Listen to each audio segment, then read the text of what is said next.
What is up, YouTube? Today I'm going to teach you guys how to study. That's right, study. In med school, information comes at you faster than you could ever imagine, and if you don't have a proper study technique or know how to study, learning that information is almost impossible. For me, the hardest part in med school was actually learning how to study, so I wanted to give you guys 3 tips on how I learned how to study effectively and memorize every single thing in med school. Not everything, but most things. Let's go.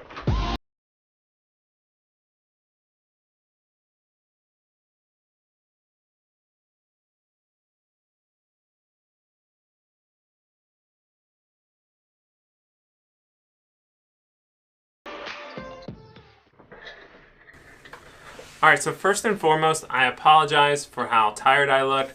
These bags under my eyes, this is my 6th night in a row, 6th 12-hour night shift in a row, and I am a little on the tired side, but this is my last night shift of the entire year of 2019.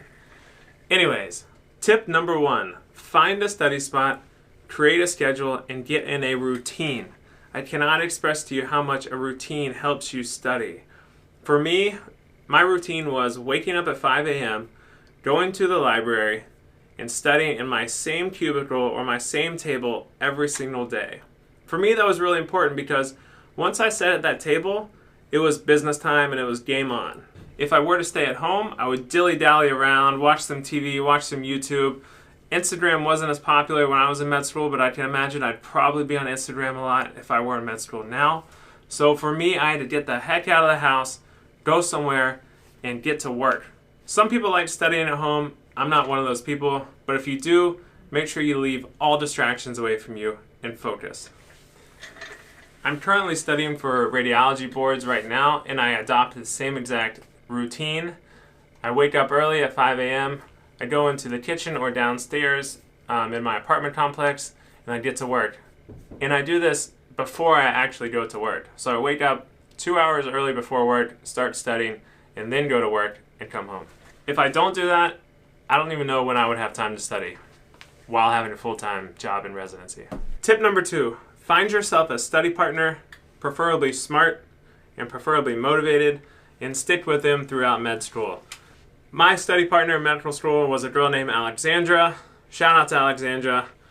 I don't know if you're watching, but if you do, thank you for everything you did. She was amazing during med school. She was extremely motivated, unbelievably smart, and more importantly, she kept me on task and made me a better student. It's always nice to bounce topics off of a study partner and quiz each other back and forth. This really helps you nail down the material. And it's always nice to see what that person picked up during lecture and what you picked up, and comparing notes and trying to come up with a condensed version of what to study. Another tip along those lines, what really helped me was actually verbally going over topics. So we would verbally quiz each other, which forces you to think about a topic rather than just being able to pick it out on a multiple choice test. If you were able to recall it and verbalize it, you're much more likely to actually understand it and memorize it versus just being able to pick it out of a multiple choice menu. So study partners are worth their weight in gold if you find the right one. My third tip on how I memorize everything relates to note-taking. In medical school, we get about 100 PowerPoints per test, and each PowerPoint has 40 to 140 slides on it. You have to kind of condense that information and really focus on what's important, and oftentimes condensing that information is actually the hardest part because you don't want to miss anything and you don't want to leave anything out. So this actually goes back to my second tip, which is my study partner and I used to take turns on each PowerPoint. So for instance, if there were 30 PowerPoints, I would take 15, she would take 15, and we would both outline them. And the way we formatted and condensed these outlines was the best thing ever. So this is what we did.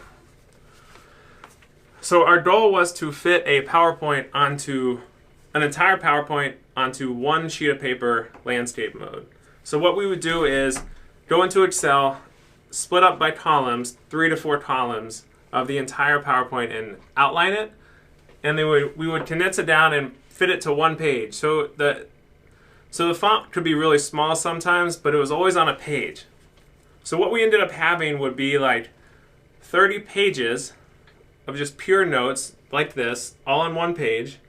And the reason this helped is because A, it condenses the material and puts it all in front of you, rather than scrolling through PowerPoints mindlessly and missing stuff here and there. When I looked at this sheet of paper, it was almost like a spatial recognition for me. So if I was in the test and I couldn't remember a specific detail on a topic we were tested on, I could at least put it to like a specific portion of the page, and I could think like, okay, so I think that was up on the left side of the page, which means it was probably one of these two things. And it oftentimes just on spatial memory or spatial recognition of what was on my outline, I could kind of pick the right answer. Because there's so much information, it's impossible to know everything, so you have to develop different techniques that work for you. So for us, we split up the PowerPoints, we outlined every single one like this, fit it all on one page, and we would have the exact same material to study. We could quiz each other, and we could at least spatially recall information if we couldn't remember it, every single detail. Alright guys, so that concludes my 3 tips on how I memorized everything or almost everything in med school, and the tips I still use today. So if you liked this video and thought it was helpful, leave a thumbs up, hit that like and subscribe. Don't just hit it, smash that like and subscribe button, and I guess I will see you guys on the next video.